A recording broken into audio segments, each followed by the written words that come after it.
Okey, saya baca, lepas tu ibu-ibu ikut, boleh? Dapat sikit pun jadilah ya. 5 ayat ni. A'udzu billahi minasy syaithanir rajim.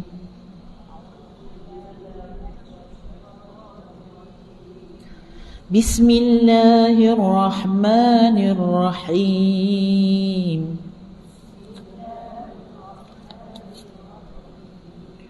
Nun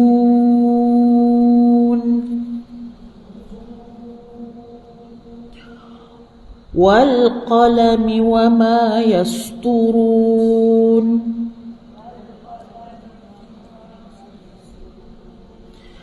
Ma anta bi ni'mati rabbika bimajnun.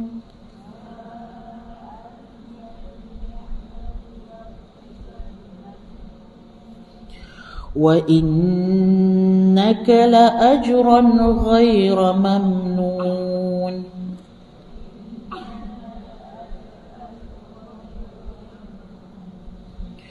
Wa innaka la'ala khuluqin 'azim.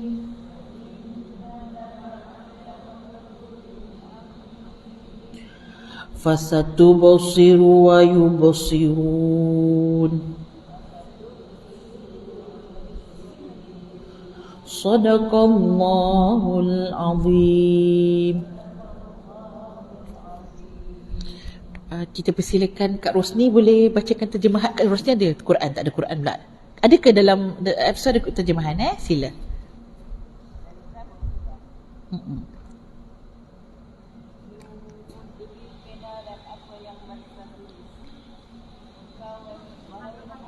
Ada mic. Kak Rosni ada mic.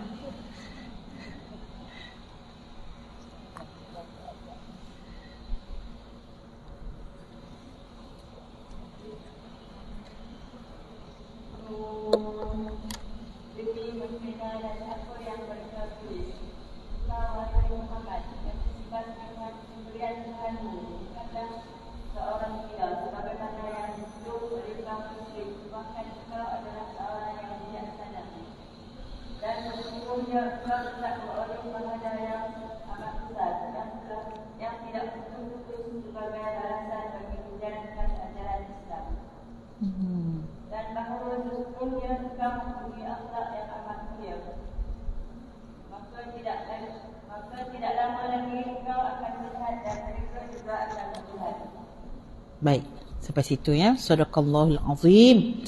Benarlah kata-kata Allah. Baik. Ibu-ibu yang saya kasihkan Allah Subhanahu wa taala, surah Al-Qalam. Apa maksud Al-Qalam? Pena. Pena, pen, apa lagi? Kadang-kadang ada Quran kan, yang Quran yang boleh baca tu kan. Dia pun bagi nama Al-Qalam, my qalam. Okey. Jadi Al-Qalam bermaksud pena, yang mana surah ini, surah Al-Qalam, diturunkan selepas surah Al-Alaq.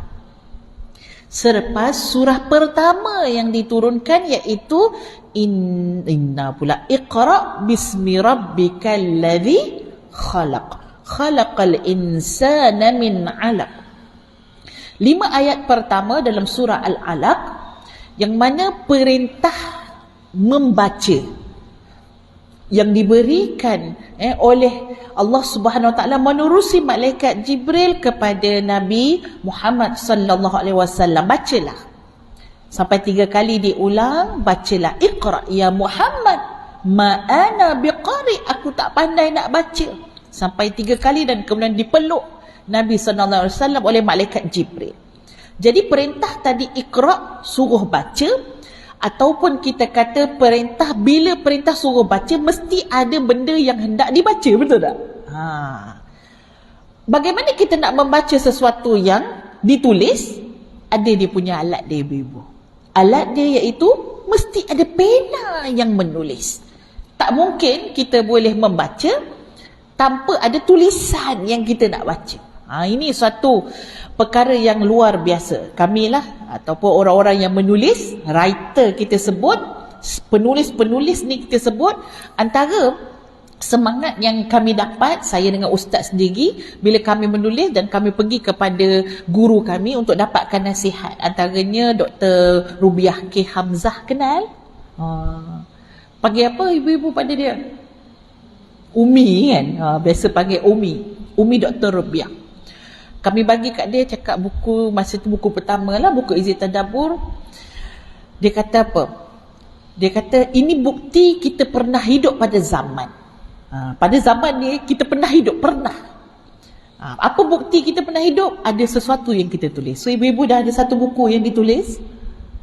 Adalah tulis buku contek-contek. Ibu-ibu yang saya kasihkan Allah Subhanahu Wa Taala, bukti kita pernah hidup, kita pernah tulis buku. Kita ada tinggalkan sesuatu. Dan kemudian dia kata, bagaimana ingin dilaksanakan Iqra tadi kalau tak ada orang yang menulis?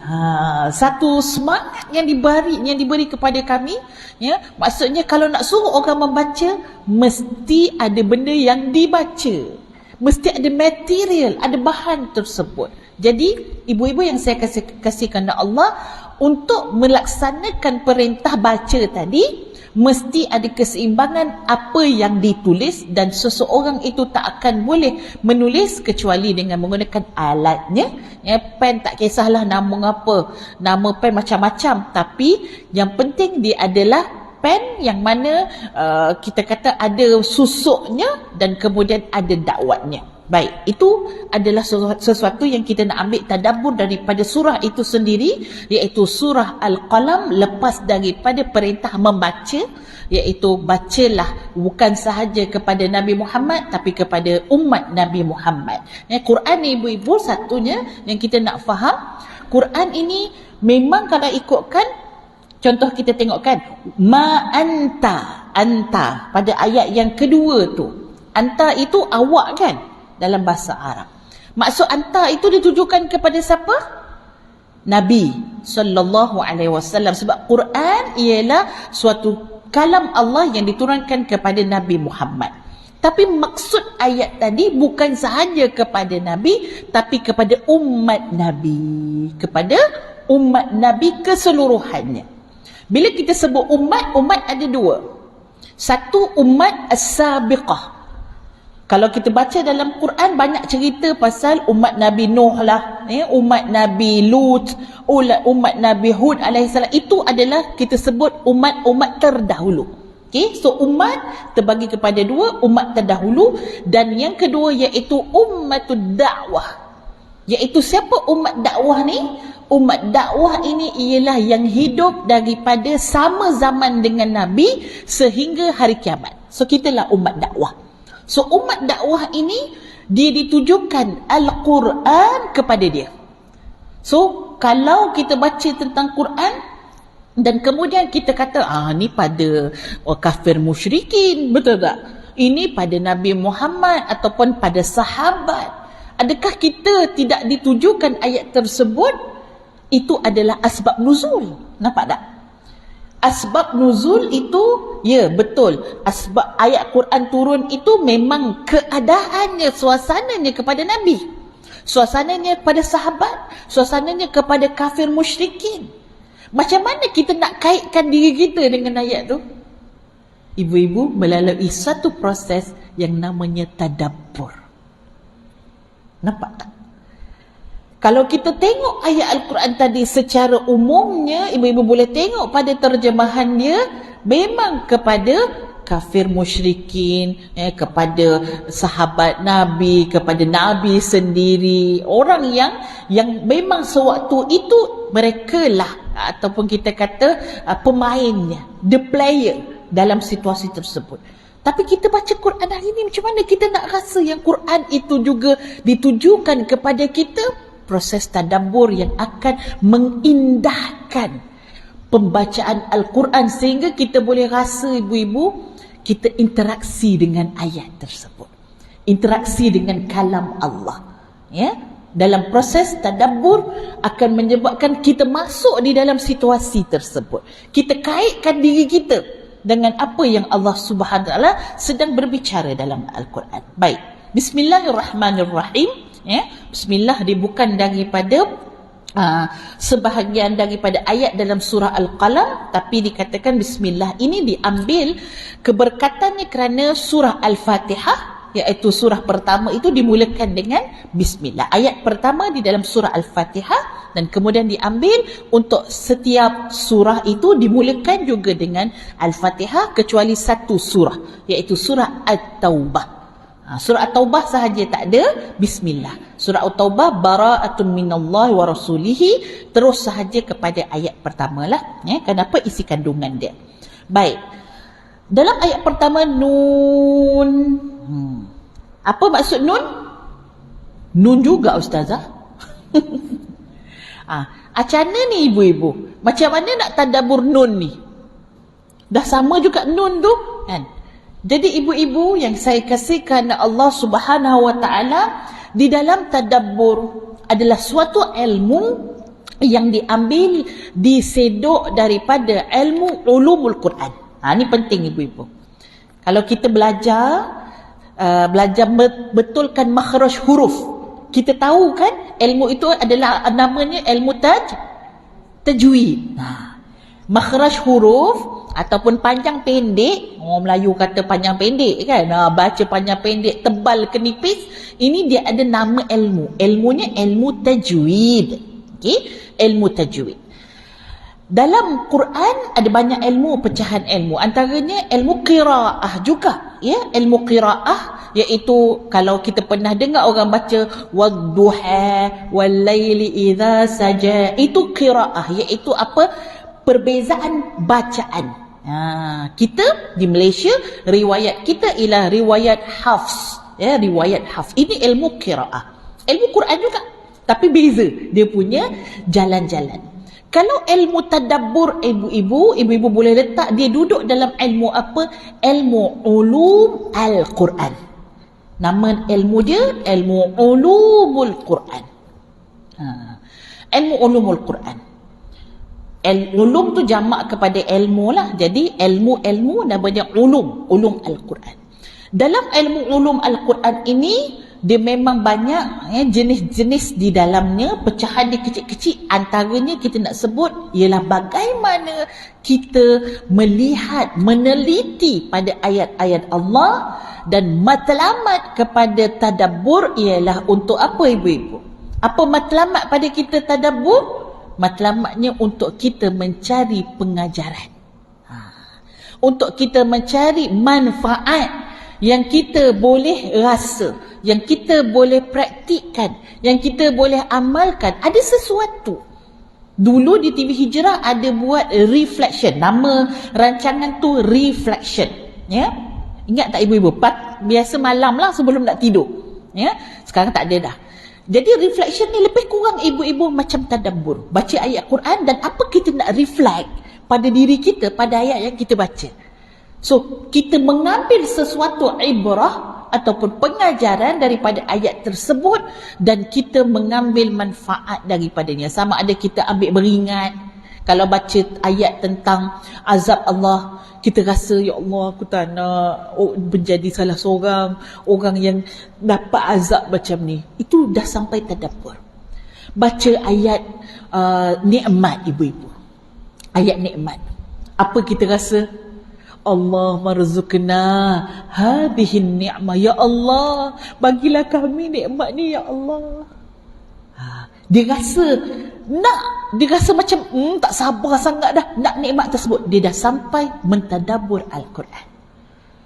Kalau dia baca ayat-ayat cerita daripada Quran tersebut, dia boleh keluarkan ibrah, pengajaran daripada cerita tersebut. Contohlah ibu-ibu, ambil cerita senang.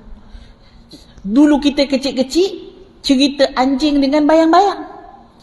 Apa yang nak cerita pasal anjing dengan bayang-bayang tu? Nak cerita pasal anjing tu macam mana muka dia ke, kan? Sungai yang dia pergi tu, sungai mana yang dia pergi tu, ya?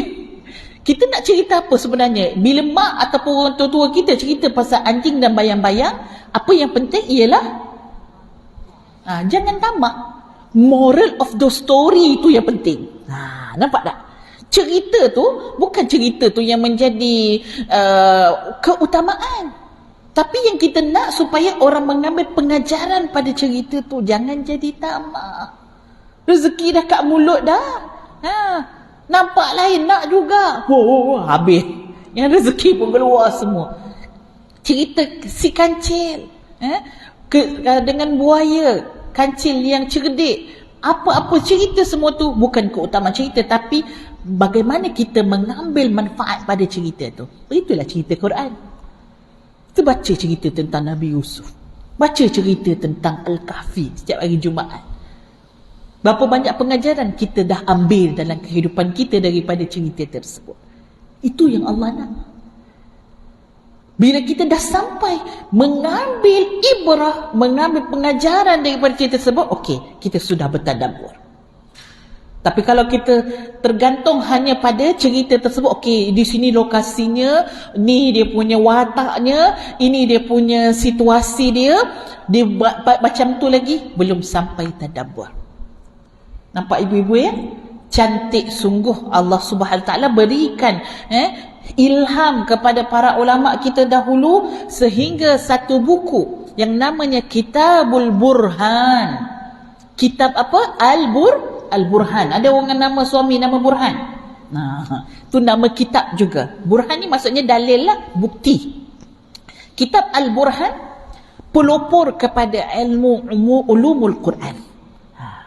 Kalau ibu-ibu tengok hari ni ramai orang cerita pasal tadabbur, dia bukan baru bermula di Malaysia. Dia bukan baru bermula PKP. Dia bukan baru bermula semalam. Tapi dah lama dah ibu-ibu.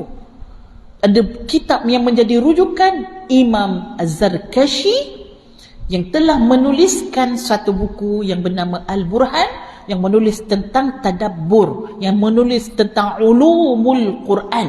Ada kaedah-kaedahnya. Bukan datang pada orang Malaysia tetapi daripada ulama silam lagi. Kita hanya sekadar hari ini nak cuba faham apa yang ulama cuba tulis dan akhirnya kita nak ambil manfaat pada ayat yang kita baca. Baik. Kita ambil pada ayat tadi, nun. Ya.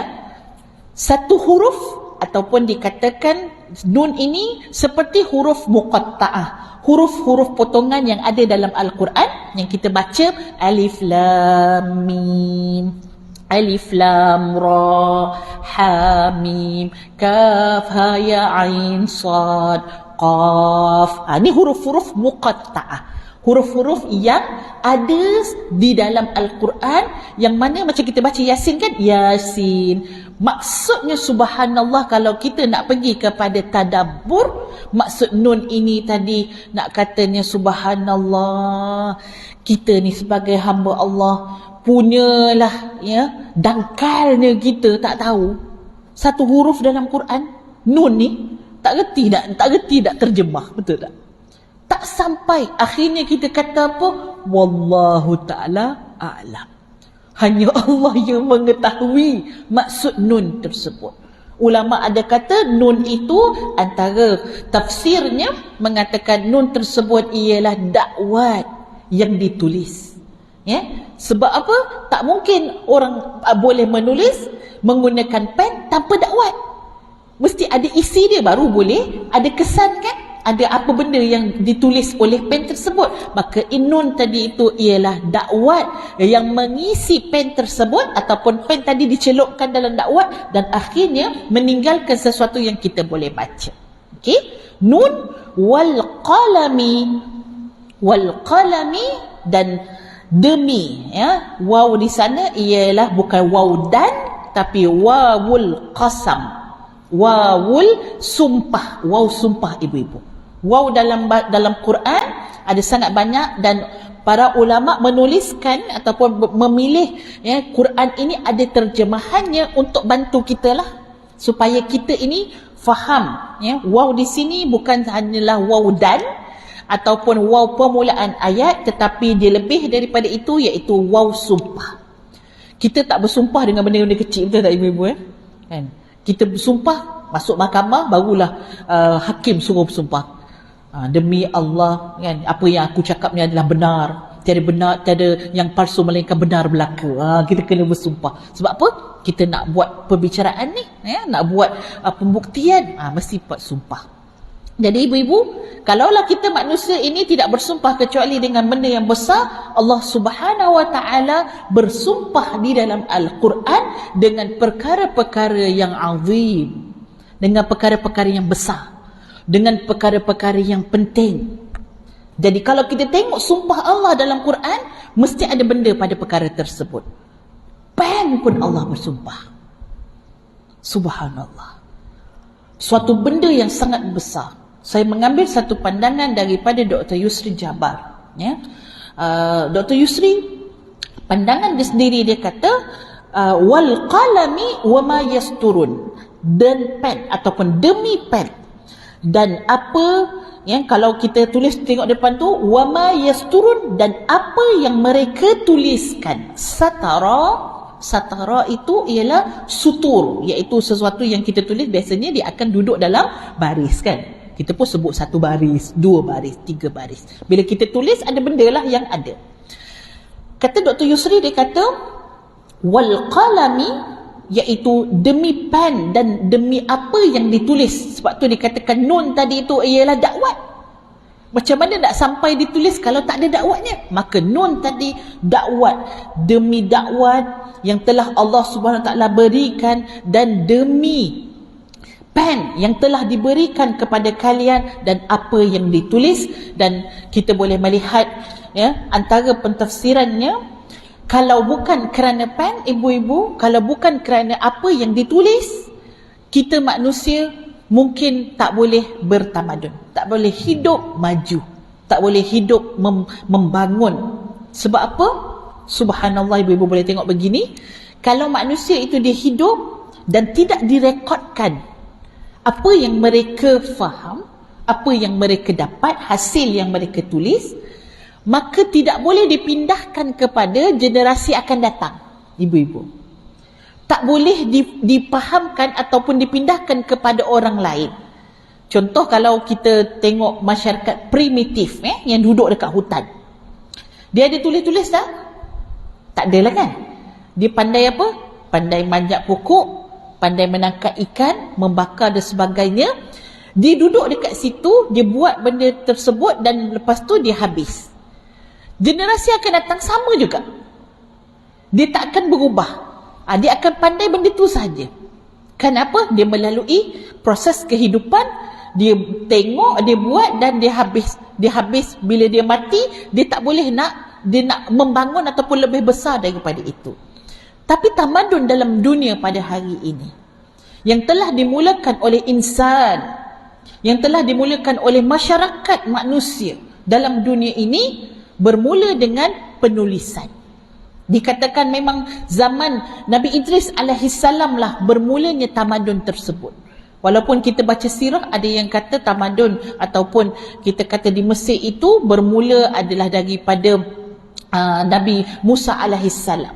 Tapi ada riwayat yang mengatakan memang Nabi Idris pernah sampai ke Mesir, dan Nabi Idris alaihissalam seorang yang sangat suka membaca, seorang yang sangat suka menulis. Dibaca apa pula ustazah? Dia kan Nabi kedua. Nak baca apa tu? Masa tu mushaf ataupun suhuf dah diturunkan kepada Nabi Adam alaihissalam. Nabi Adam tak dapat Quran, tak dapat kitab, tapi dia dapat suhuf. Dan kemudian Nabi Idris, kalau daripada susunan para Nabi dan Rasul, dia memang nombor 2. Tetapi ada Nabi yang di tengah tu, Nabi Adam, Nabi Syis, Nabi Idris. Pernah dengar Nabi Syis? Nabi Syis alaihissalam, S-Y-I-T, Nabi Syis. Nabi Syis alaihissalam dia tak ada dalam Quran. Sebab tu kita tak sebut di dalam 25 Nabi dan Rasul yang kita wajib ketahui, kita tak sebut nama dia lah. Tapi dalam riwayat ada Nabi Syis, dalam hadis ada Nabi Syis, dan Nabi Syis ni di antara Nabi Adam dengan Nabi Idris alaihissalam. Dia pun dapat suhuf juga, dia dapat lembaran.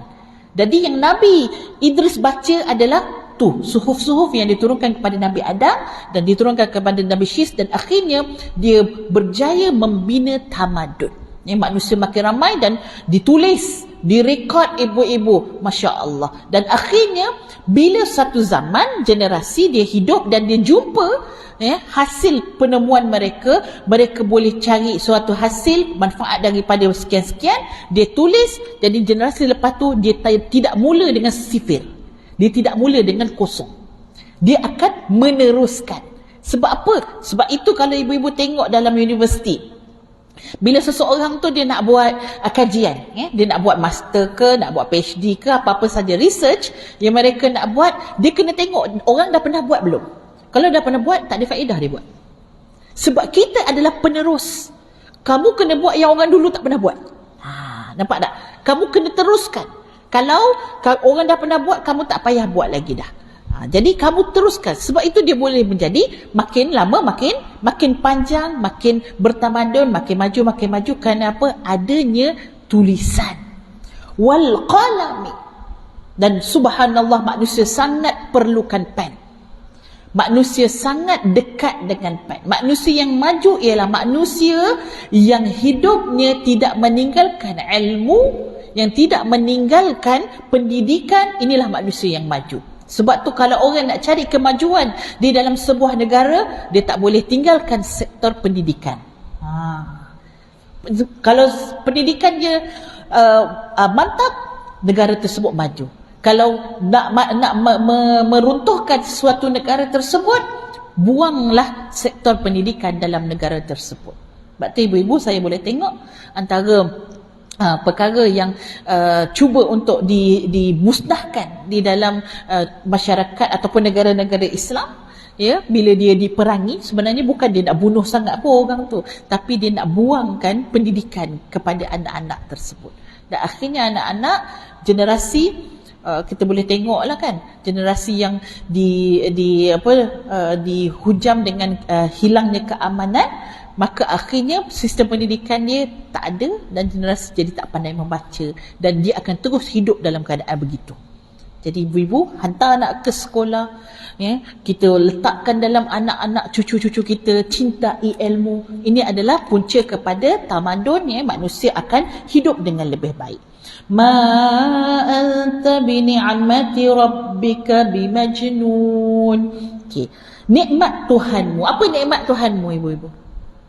Bi ni'mati rabbika. Apa nikmat tu? Nikmat ni umum kan? Jadi apakah tafsiran ataupun apa yang kita nak faham daripada nikmat di sini yang diberikan kepada Nabi sallallahu alaihi wasallam, iaitu nikmat agama. Nikmat Allah bagi wahyu, nikmat Allah bagi Quran. Allah letakkan nikmat salah satu perkataan, iaitu apa? Kehidupan beragama ini ialah nikmat. Dapat hidup dengan wahyu Quran dan wahyu sunnah, nikmat. Sebab ramai orang pada hari ini cuba cari nikmat yang palsu. Betul tak? Kita semua nak cari nikmat apa? Al-fulus fid dunya wal manfus fil akhirah. Semua orang nak cari nikmat apa? Nikmat jadi orang yang termasyhur. Betul tak? Nak jadi orang yang terkenal, yang ramai followersnya, ramai likersnya. Nak jadi orang yang tercantik, nak jadi orang yang terpandai. Kita sandarkan perkara-perkara ini, oh ni nikmat, inilah nikmat. Kita lupa Allah berbicara dengan kita dalam ayat 3 surah Al-Qalam. Nikmat yang Allah maksudkan ialah nikmat beragama, nikmat wahyu.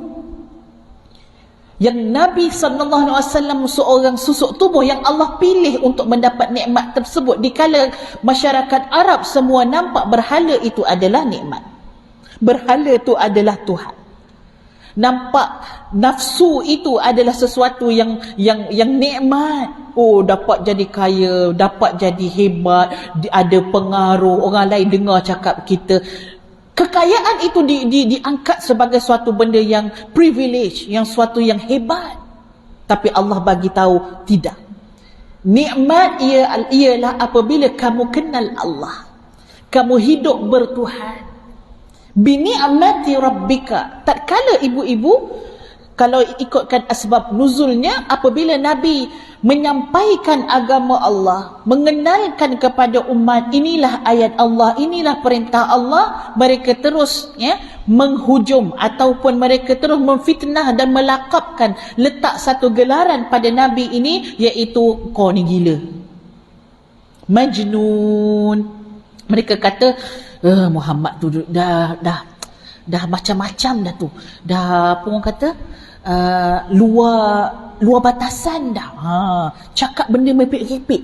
Bila Nabi SAW bagi tahu tentang ayat-ayat Allah, masa itu dia orang kata Nabi Muhammad sudah jadi berhalusinasi, cakap benda-benda yang tak ada kaitan. Macam mana Muhammad boleh tahu pasal umat dulu? Dia hidup ke? Dia mula kata Muhammad gila. Allah Subhanahu wa ta'ala datang mempertahankan Nabi dengan ayatnya. Ma ini adalah huruf ma nafiyah, ma yang menafikan, ibu-ibu. Ma pun sama juga dalam Quran. Ma ada banyak. Ada ma tanya, madza, ma apa. Tapi ma di sini ialah ma nafi. Manafiyah. Bila manafi, maksudnya apa? Allah membela Nabi, Allah yang mempertahankan Nabi. Tidak, engkau tidak gila wahai Muhammad. Tatkala kau membacakan ayat Allah, mereka kata kau gila, tapi kau tak gila. Ibu-ibu yang saya kasihi kerana Allah Subhanahu wa ta'ala, begitulah kita. Tatkala kita nak beramal dengan perkara yang benar di akhir zaman ini, orang kata kita gila, betul tak? Apa-apa je dia buat tu, kan? Orang kata kita tak betul. Tatkala kita nak beramal dengan Quran, orang kata sesat dah dia tu. Kita nak beramal dengan Quran, kita nak amal dengan sunnah Nabi. Dikala orang orang sepak terajam je sunnah Nabi, orang kata kita gila. Allahu Akbar. Betapa agama itu datang dalam keadaan gharib, dalam keadaan ganjil, asing, dan agama akan kembali asing di hujungnya. Ayat 4, ayat 3, tadi ayat 2, ayat 3. Wa innaka la ajran ghaira mamnun. Sesungguhnya, wa inna, sesungguhnya satu perkara yang benar-benar lah nak bagi tahu, ni bukan anggapan, bukannya khayalan, tapi inna. Wa inna laka, dan sesungguhnya bagimu, iaitu kat situ bagi Nabi sallallahu alaihi wasallam, ka itu kepada Nabi sallallahu alaihi wasallam, la ajran, akan mendapat pahala, sentiasa mendapat pahala yang tidak putus-putus. Ghaira, tidak, mamnun itu putus. Ibu-ibu, dalam surah At-Tin kita juga menjumpa perkataan mamnun ini. Baik, kita tengok surah At-Tin. Surah At-Tin, siapa pegang mushaf boleh tengok muka surat 597. 597 pada ayat ke-6. Surah At-Tin, ghairu mamnun juga. Ayat 6 surah At-Tin. Illal ladzina amanu wa 'amilus salihati falahum ajrun ghairu mamnun. Kecuali orang-orang yang beriman dan beramal saleh, kepada mereka itu Allah akan beri ganjaran yang tidak putus-putus. Ibu-ibu yang saya kasihkan Allah, dalam surah At-Tin ayat 6, orang beriman, orang yang buat baik, dia akan dapat ganjaran pada Allah yang tidak putus-putus. Dan dalam surah Al-Qalam ayat 3, kepada Nabi apatah lagi, betul tak? Kalau orang yang baik pun Allah bagi ganjaran. Kalau orang yang baik pun Allah kekalkan kebaikan pada diri dia. Kadang-kadang bukan sahaja kepada kebaikan dalam dunia. Contoh ibu dan ayah yang baik, Allah akan bagi kebaikan pada anak dia. Ibu dan ayah yang soleh. Bagaimana kita baca dalam surah Al-Kahfi. Sikit saja ibu-ibu dalam surah Al-Kahfi, cerita dalam surah Al-Kahfi, ingat tak cerita pasal Nabi Khidir dan Nabi Musa alaihissalam. Tengok ada satu nama dia tembok tu macam nak roboh, dan kemudian Nabi Musa dan Nabi Khidir tolong binakan balik tembok tersebut. Siapa punya tembok tu? Anak yatim kan? Kenapa Nabi Musa dan Nabi Khidir tegakkan balik tembok tersebut? Kerana di bawah itu tersebut ada simpanan kanzun, ada wang, ada harta milik anak yatim. Dan dikatakan dalam riwayat mengatakan harta anak yatim tersebut ialah daripada generasi yang ke-8. Maksudnya atuk dia yang ke-8, lama dah ibu-ibu. Tapi generasi yang ke-8 tu punyalah soleh, datuk dia soleh. Dan kerana datuk dia soleh, Allah jaga generasi dia. Apa tadabbur? Apa kebaikan dalam cerita tersebut yang kita bila baca surah Al-Kahfi kita nak bawa dalam diri kita? Wahai ibu, wahai ayah, kamu takut kan tengok kat luar tu macam-macam? Macam-macam fitnah ada dekat luar tu. Yang konsertnya, yang murtadnya, yang bogilnya. Takut. Kamu jaga amalan diri kamu, Allah jaga anak kamu. Can you get it? Wahai ibu dan ayah, kita tak mampu untuk kurung anak kita dalam rumah, tak payah keluar. Sebab apa? Takutlah nanti dia terpengaruh. Kita tak mampu. Tapi kamu jagalah solehnya amalan kamu. Jaga diri kamu. Top up diri kamu dengan amalan yang soleh, Allah jaga anak kamu. Itu ibrah. Itu pengajaran, tadabbur daripada kisah harta anak yatim yang Allah pelihara kerana apa? Kesalehan ayah ataupun datuknya. Baik, ini orang saleh, orang yang beriman dan orang saleh, falahum ajrun ghairu mamnun, akan mendapat ganjaran, yang dapat pahala, dapat pembalasan daripada Allah dalam dunia, akhirat apatah lagi Allah bagi syurga. Yang ini kalau kita tengok, apatah lagi Nabi SAW pada ayat 3, wa innaka la ajran ghaira mamnun. Nabi SAW, Allah sentiasa bagi ganjaran yang baik waktu Nabi hidup dan Nabi sudah wafat juga. Nabi wafat pun Allah bagi ganjaran yang baik. Nabi wafat pun Allah masih bagi lagi nikmat kepada kita. Kita boleh lagi pergi ziarah Nabi. Kita boleh lagi bertawassul dengan selawat pada Nabi sallallahu alaihi wasallam. Siapa yang sebut nama Nabi, Allah bagi kan dia punya kebaikan-kebaikannya. Allah doa kepada orang yang selawat sekali pada Nabi, Allah bagi rahmat pada dia 10 kali.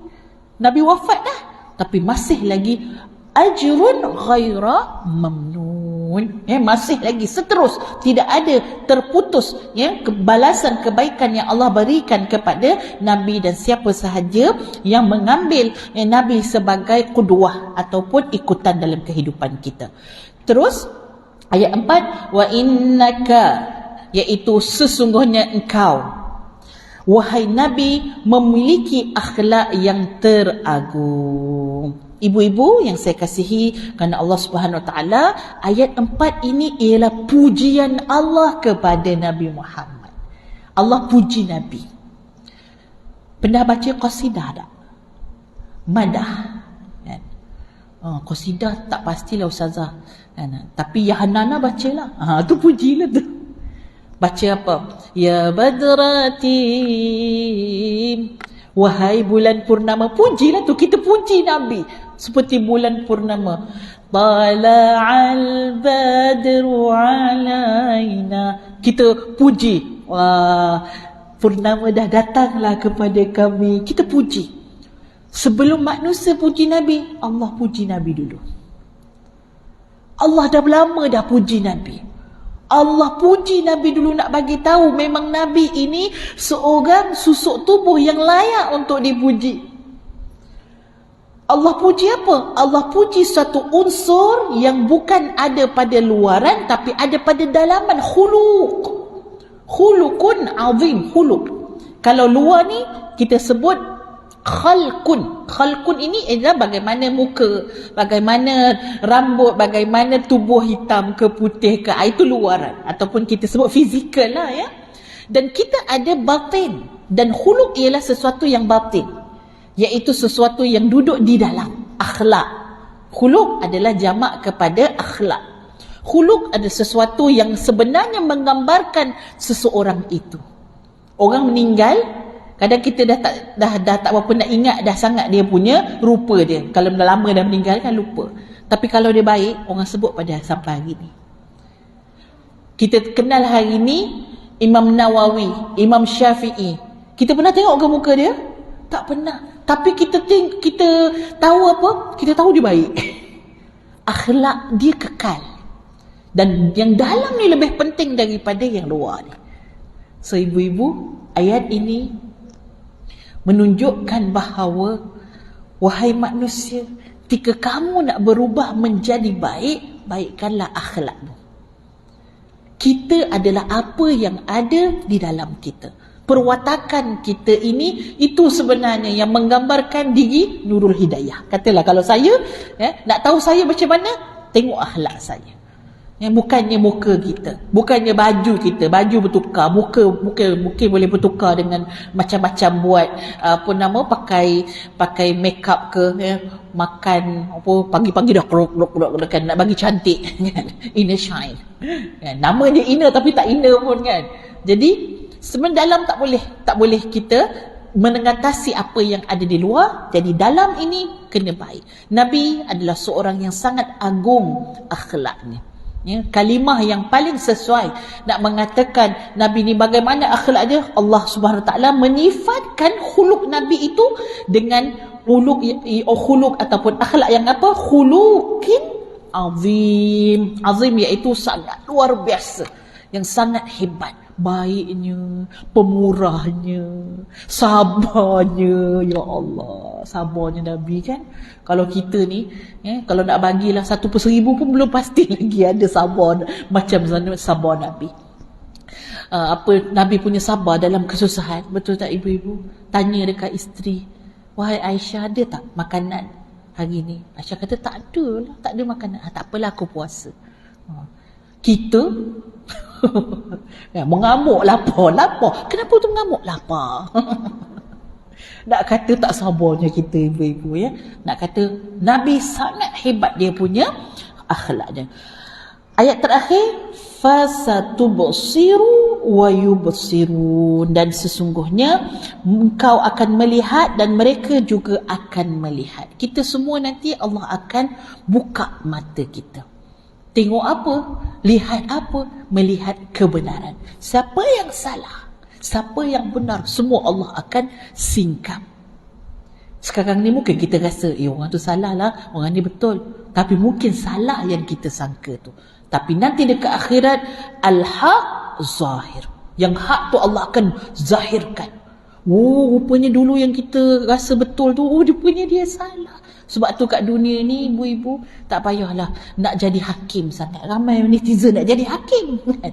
Nampak tu dia yang sibuk jadi penyiasat. Dia yang menjadi peguam, dia yang menjadi hakim.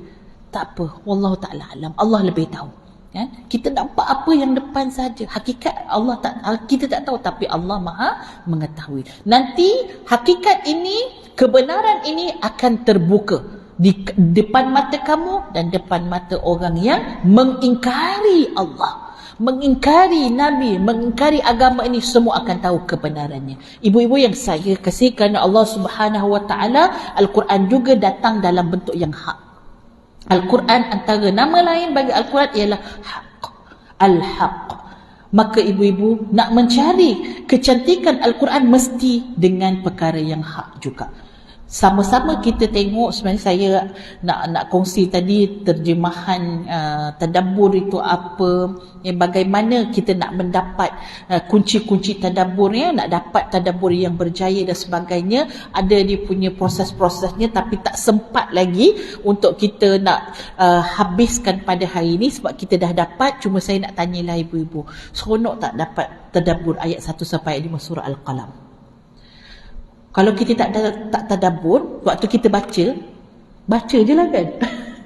Jadi tadabbur ni dia memang perlu usaha lebih. Maksudnya kalau kita dah baca pun kita perlu usaha untuk membaca. Kena duduk sekejap selepas pada kita tadabbur, lepas kita pada qiraah, membaca tilawah, duduk sekejap tengok makna. Kalau rasa tak boleh juga Ustazah, dan Syekh Yusri Jabar kata kita perlukan beberapa umpan sebenarnya untuk kita tadabbur. Antaranya kita perlu satu bahasa Arab, yang kedua kita perlu ilmu fiqh, ilmu syariah, kita perlu sedikit sebanyak hadis, kita perlu sedikit sebanyak ilmu-ilmu yang berkaitan dengan sejarah ataupun kisah-kisah dahulu. Kita kena. Ini semua akan membantu kita untuk merasai keindahan tadabbur Al-Quran. Jadi orang yang tadabbur Al-Quran berserta dengan kunci-kunci yang ada, umpan-umpan yang ada, insya-Allah dia akan lebih lazat, dia akan lebih sedap berbanding dengan kita kosong dengan ilmu-ilmu yang tadi. Dan rezeki sebenarnya kita boleh tadabbur Al-Quran ini sama ada Allah nak bagi kepada kita ataupun tidak. Maka mintalah daripada Allah, ya Allah bagilah kefahaman kepada aku untuk aku merasai, memahami ayat-ayat Allah Subhanahu wa taala.